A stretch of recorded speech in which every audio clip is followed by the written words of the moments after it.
Good morning, everybody. I'd like to, right on the protocols already observed, welcome you all to Digital Government Africa 2025, day number 2. It's fantastic to see such a large audience, and this is the third time I'm attending this event.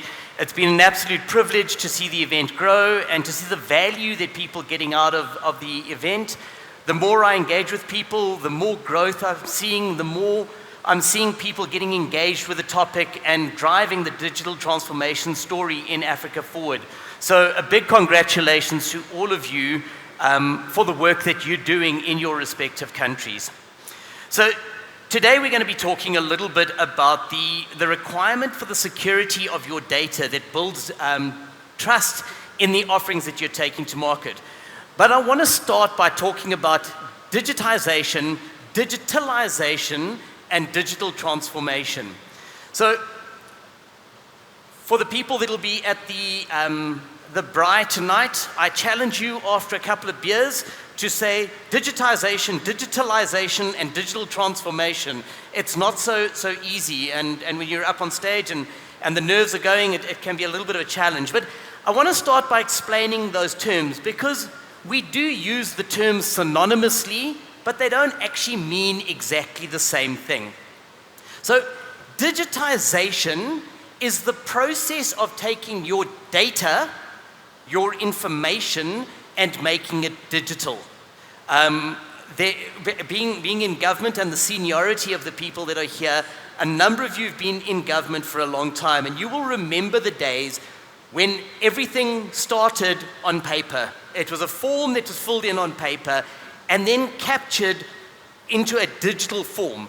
That is the process of digitization.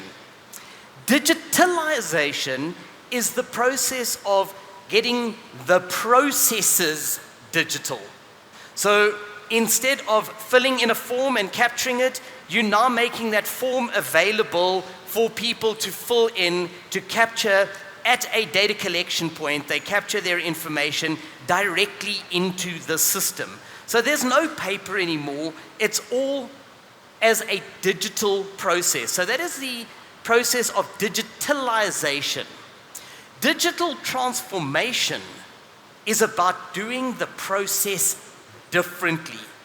So in the example I was giving, this would be a case of the citizen being able to fill in all the information on their mobile phone.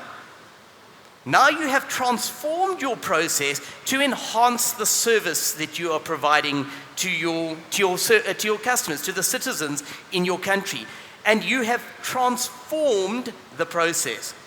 The other thing is to introduce new and different processes that did not exist before, that allow citizens to engage with government, and transforming the engagement that you have with your citizens. That is digital transformation. So, understanding that there is this process of digitization, digitalization, and digital transformation, underlying to all of that is data.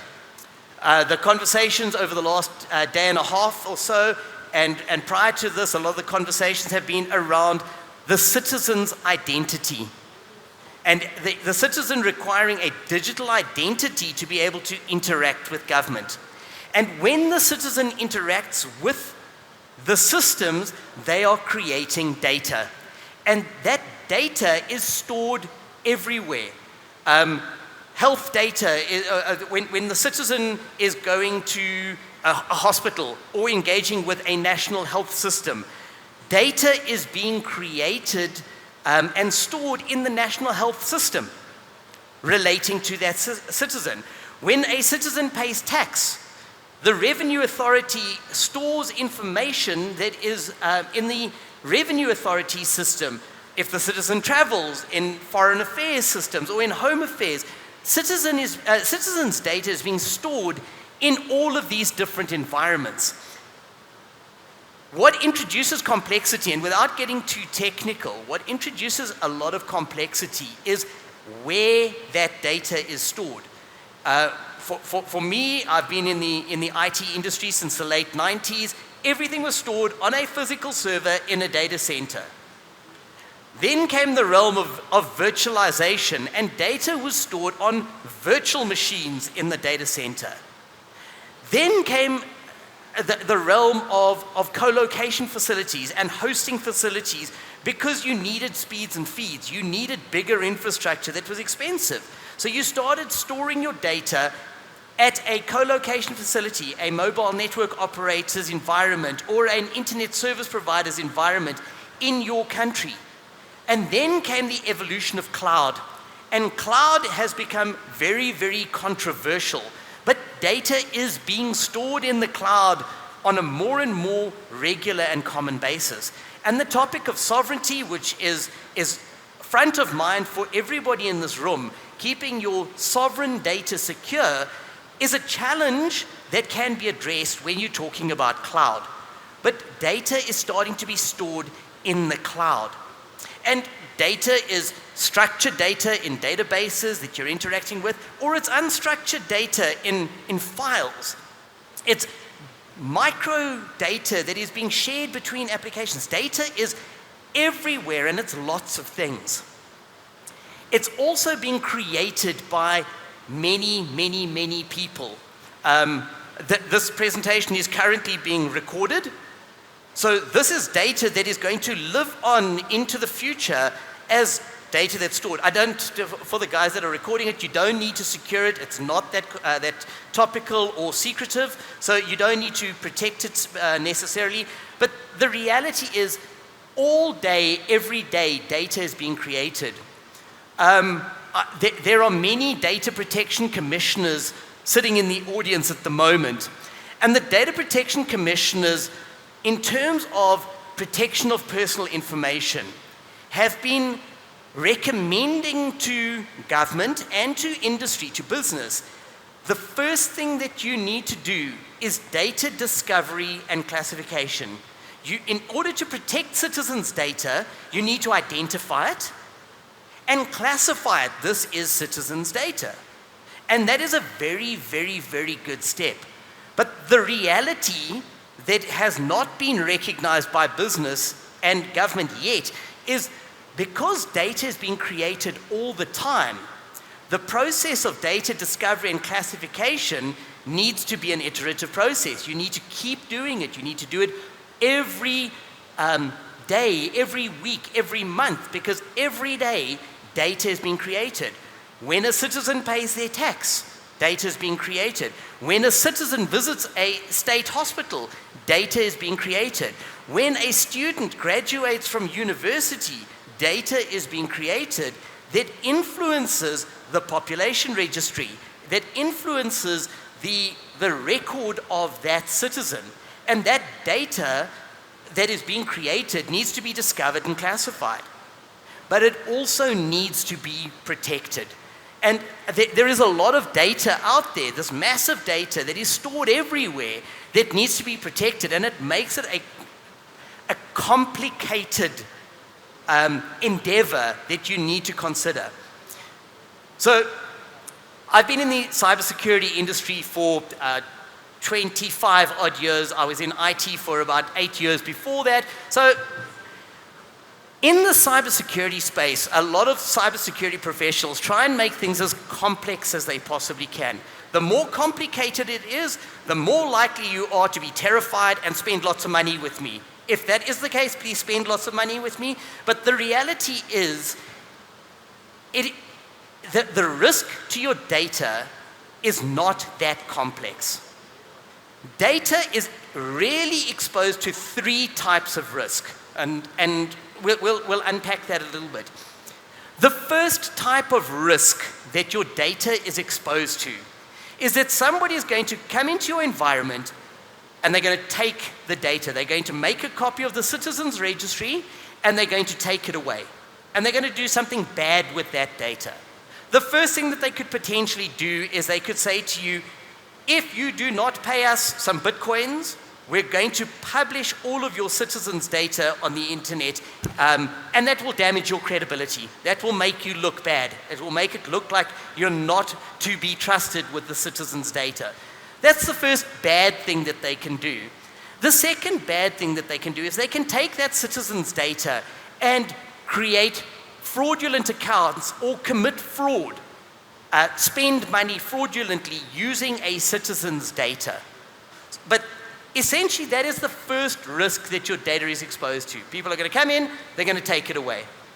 The second risk that your data is exposed to is people are going to come into your environment and they're going to make the data unavailable. They're going to encrypt that data, or they're going to do a denial of service attack from a technical perspective, and they're going to make the system unavailable. So the citizens can't interact with government because the system is down, the data is unavailable. And they're going to say to you, pay us a ransom, and we will stop attacking your environment, and your citizens can continue to engage with the government. So that is the second risk. The third risk that the data is exposed to is that a person, internal or external, is going to change the data. And I'll give you a silly example. I just need to make sure. I don't believe that the South African Revenue Authority is in the room, so I do need to be careful about the example that I'm going to give. So I pay tax every year, and as a citizen, I understand the purpose of paying tax, and I know that it's a good thing, but I don't really want to pay more tax than I have to. So if I was a hacker, I would go into the Revenue Authority system, and I would change that plus sign to a minus sign.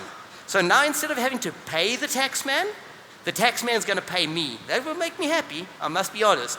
But I joke, I jest. But if people go into a system and they change data, they can do bad things. They can change a death certificate to say that a citizen is not dead so that a pension continues to be paid or social grants continue to get paid to a citizen. They could change their tax record. They can change their criminal record. So there are a lot of bad things that can be done by people coming into the environment and changing data. But when it comes to the security of data, as I say, there are really only three risks that your data is exposed to. It gets taken away, it gets made unavailable, or it gets changed. And you need to be able to protect against that. And why do you need to be able to protect against that? As government, you create legislation that the government and business in the country needs to comply with. So there is compliance to the Protection of Personal Information Act. There's compliance to your RICA, the registration of mobile network SIM cards. There is financial control regulations. There are many regulations that industry and government needs to comply with. There's also industry standards. For the payment industry, there's things like PCI DSS. In the US, there's HIPAA, the Health Professional Act, to be able to protect health data, and that is all relevant. Then there's also standards, ISO, ITIL, COBIT, and the like goes on, that you want to be able to comply with. So there's compliance to industry standards.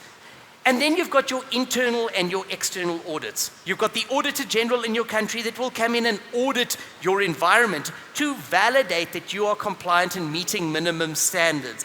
There are internal audits that as a government department you're doing to ensure that you are compliant with your own internal standards. So there are a number of reasons why compliance drives the security of your data. The next is the security of data, because secure data is important. If you have a breach, your citizens lose trust in you. If your website is attacked and brought down, your citizens lose trust in the system and they don't believe they're able to interact with the system.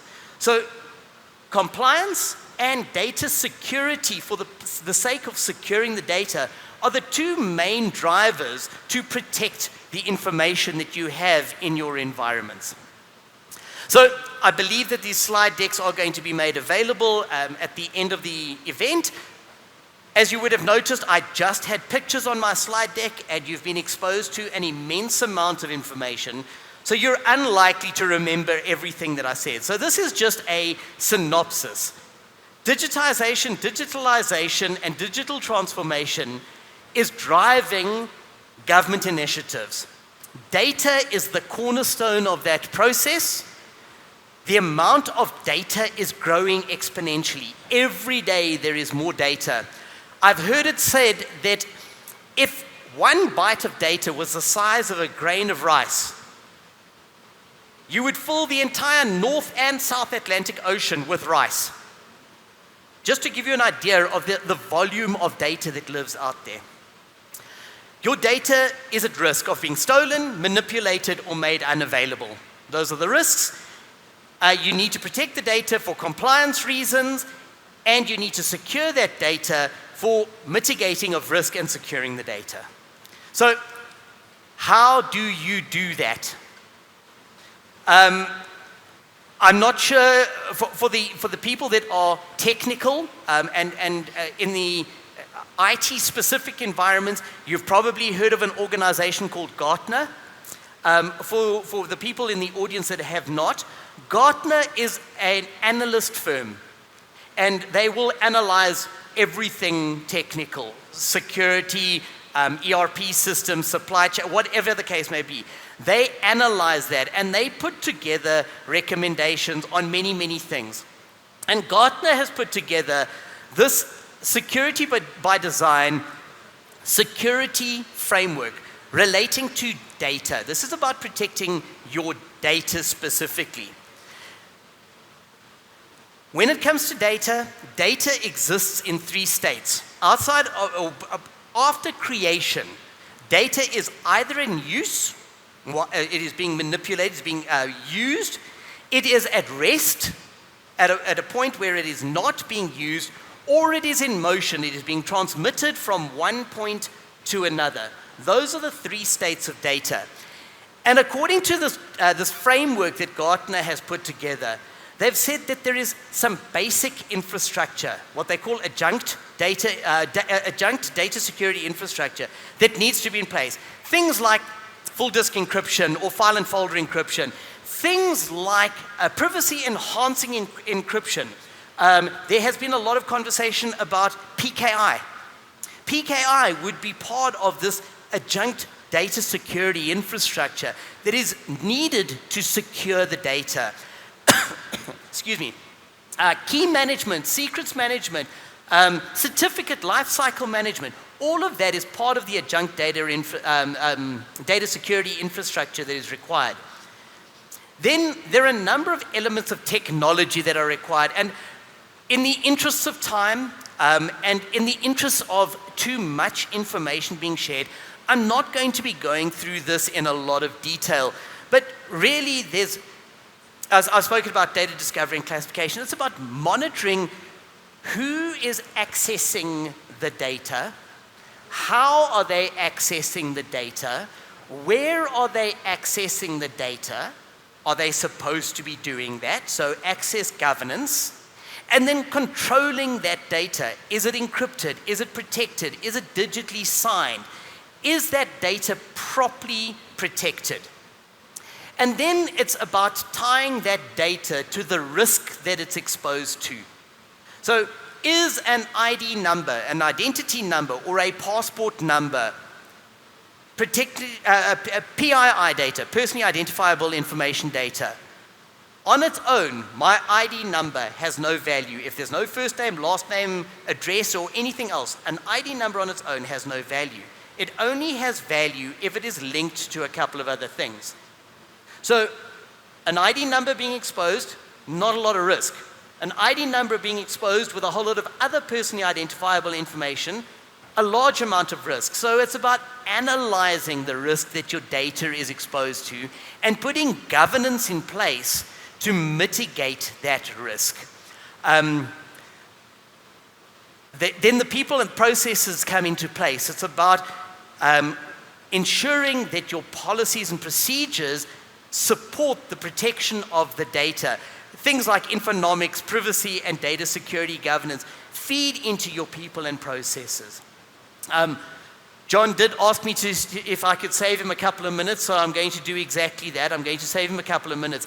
And I'm just going to touch very, very briefly on this. From a Talis perspective, the company I represent, we are able to address, between ourselves and the partners that we work with across the industry, this entire data security framework that I've spoken about. When we engage with you, please feel free to talk to us about what that looks like and how that is achieved. With that, I'd like to thank you very, very much. John, you get 3 minutes back. Thank you very much for your time.